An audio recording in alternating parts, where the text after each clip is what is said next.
dunia yang serba cepat ini, kita sering lupa bahwa menjadi manusia bukan hanya tentang hidup berdampingan, tetapi juga tentang saling memahami dan saling peduli.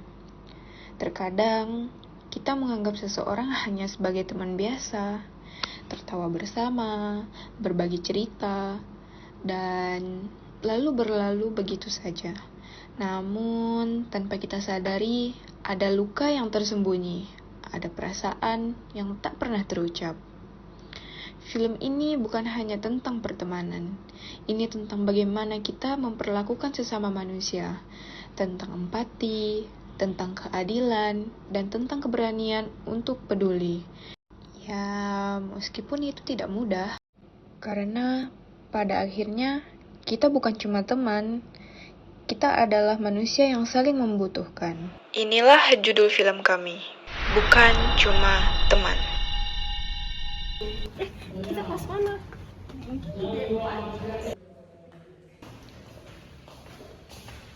Hai Cey.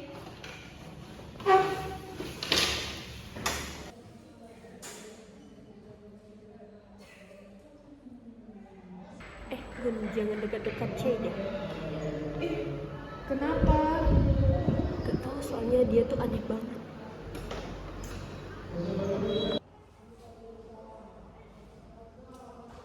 Emang aku salah apa ya? Kadang kita ikut-ikutan tanpa tahu alasannya.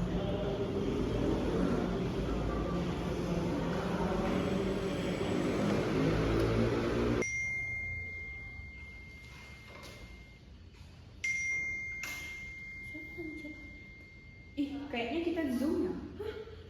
Oh iya, aku juga. Oh, Bapak bilang tidak bisa melakukan perkuliahan hari ini karena ditarikan. Jadi kita Zoom karena Bapak masih melakukan manif mahasiswa PKL di video pelantikan di respek. Wow, gimana nih? Ya, iya nih, Zoom. Sebelum kita nunggu Bapak kirimkan link Zoom, nanti kita ke kantin aja ya? Ya, boleh. Aku juga lapar nih. Cey, mau ikut nggak?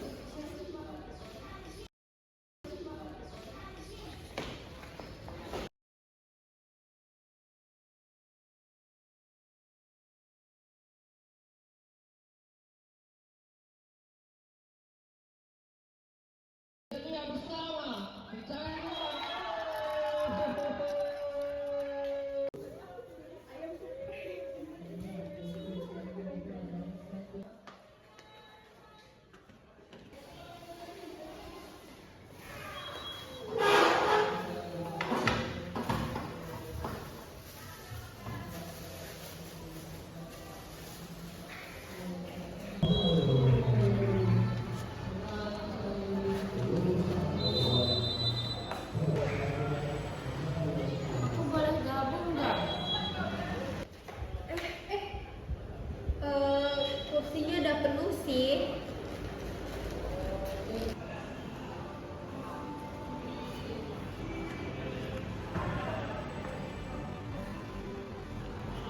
Aku mulai sadar bagaimana kamu selalu menolak dia, seolah-olah dia nggak pernah berarti apa-apa. Pring, aku izin keluar sebentar ya. Hati ya. Ternyata jadi teman itu nggak cukup cuma ada saat senang. Aku melihat semuanya, padahal dia juga sama, punya perasaan, punya harapan, dan cuma ingin diterima. Jujur, aku kecewa. Bukan cuma sama kamu, tapi juga sama diriku. Karena terlalu lama diam dan menganggap ini hal biasa. Dan sekarang, aku gak mau jadi orang diam. Duh, Anggun mana sih?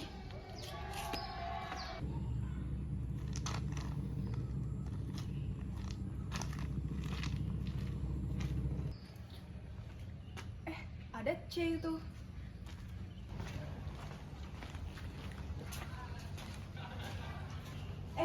Cey, duduk bareng aku ya. Hah? Beneran? Mungkin Di sini yang dibutuhkan dia bukan banyak teman, tapi satu saja yang benar-benar mau menerima dia. Itu kan aku sama Cek. Cey, ngomong-ngomong, aku duluan ya ke kelas. Oke. Dah. Gun, kau sekarang sama dia? Iya, emangnya kenapa? Hah? Kamu nggak takut? Dia tuh kan aneh. Yang harus kita takut itu bukan dia, tapi cara kamu memperlakukan dia.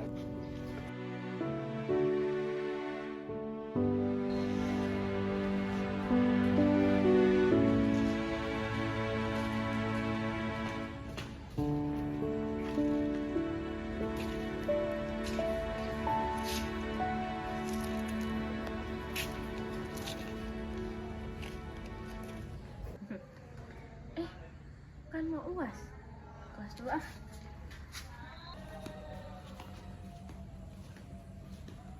Anggun ternyata baik juga. Tapi Triko dari awal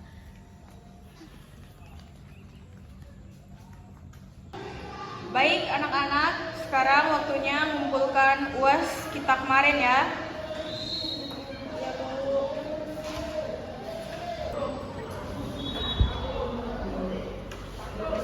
kamu kenapa, Tri? Tuh, jawaban aku kayaknya ada yang kurang nih. Masa sih? Coba aku lihat.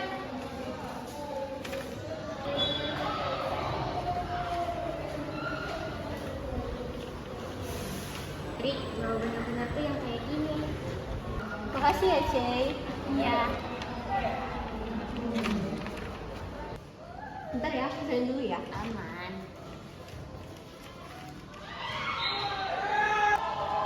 Selesai, Cek. Makasih ya. Oke. Bukan yuk. Yuk.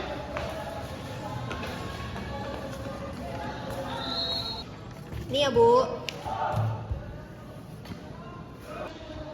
Udah selesai nih. Mendingan kita ke taman Cek. Boleh? Udah selesai nih. Cey, Tri, tungguin dong.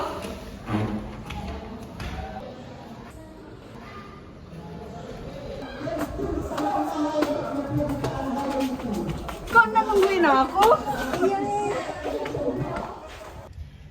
Cek, maaf ya soal yang kemarin. Ya nggak apa-apa kok. Aku udah senang sekarang kita bisa sama-sama. Yaudah, yuk sekarang kita pulang. Ayo. Terasa 11 tahun telah berselang. Ini bukan sekadar cerita tentang pertemanan. Ini tentang bagaimana kita memperlakukan sesama manusia. Sila kedua, kemanusiaan yang adil dan beradab bukan hanya untuk dihafal, tapi untuk dijalankan. Menolak, mengucilkan, dan mengabaikan seseorang adalah bukti kita masih gagal memahami arti kemanusiaan itu sendiri.